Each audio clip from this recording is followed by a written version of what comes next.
President Trump is under mounting legal pressure on three different fronts stemming from special counsel Robert Mueller's Russia investigation.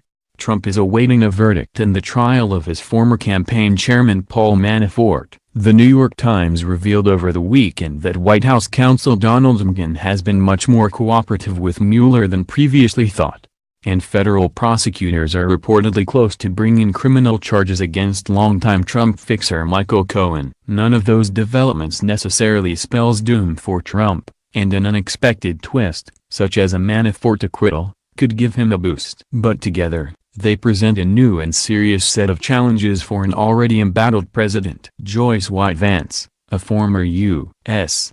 attorney for the Northern District of Alabama, said that, if she were Trump, I'd be worried about the combined effect of all of them. This is not just a one-dimensional legal challenge. This is a number of different issues, and some might connect and reinforce each other. Overall, Vance added, if there is anything the president has hidden in his past, it is about to catch up with him. Trump on Monday lashed out at a variety of personal boogeymen after a New York Times report said he had been rattled by the Mcgahn news, citing people familiar with his thinking.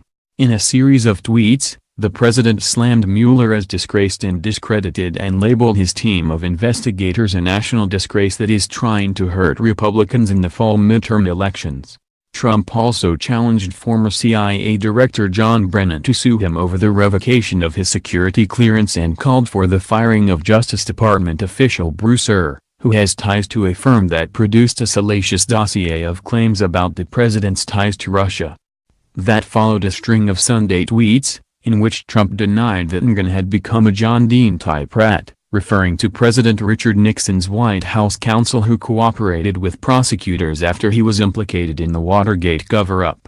Some allies of the president put on a brave face, disputing the notion that Trump has grown increasingly worried. They cited a line in the Times report that said Mcgahn cautioned investigators he never saw Mr. Trump go beyond his legal authorities, a key question in Mueller's investigation into whether the president obstructed the Russia probe. Nobody was stressed about anything, said a former campaign official, who requested anonymity to describe interactions with White House officials and Trump allies following the Mcgahn report. The more he cooperates, the more it validates our case that there was no collusion or obstruction. Trump supporters cast his tweets as a concerted effort to push back against the Mueller probe, rather than evidence the president is cracking under pressure.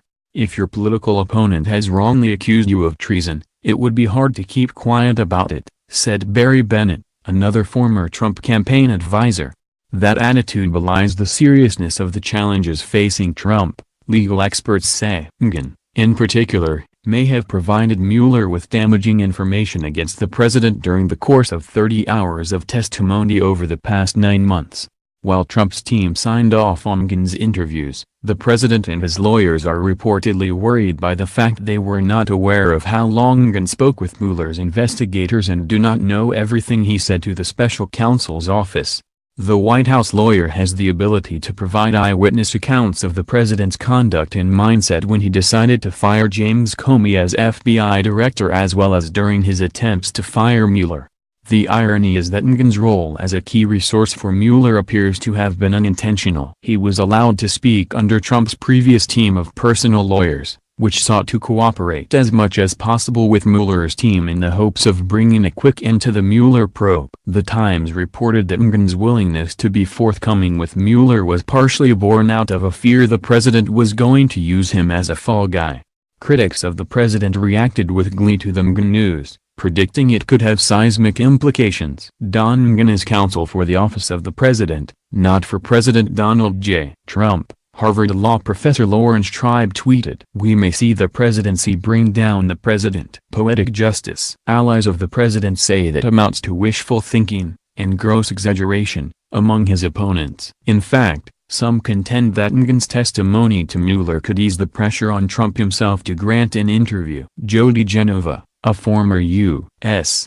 attorney for the District of Columbia who has been in touch with the president, noted that one justification for seeking Trump's testimony would be if investigators could show they could not get the information any other way.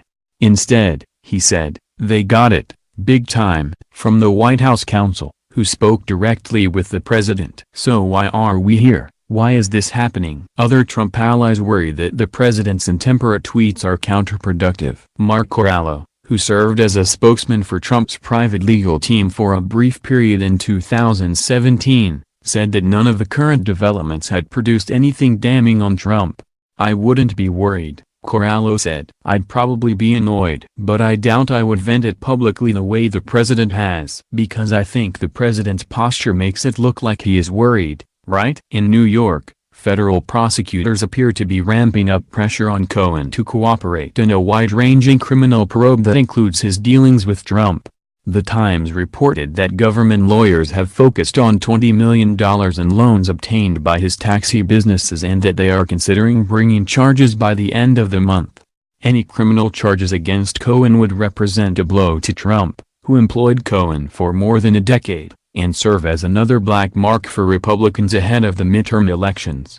But the headache could be compounded if Cohen decides to tell prosecutors what he knows about hush money agreements he helped arrange for women who say they slept with Trump.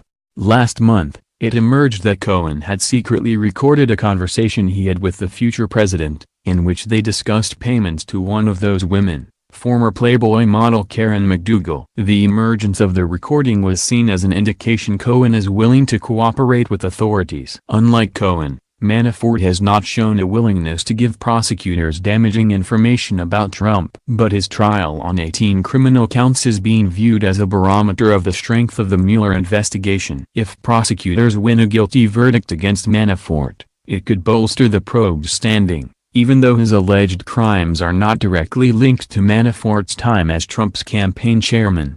Manafort is facing bank and tax fraud charges stemming from his consulting work for the pro-Russia former leader of Ukraine before joining the Trump campaign.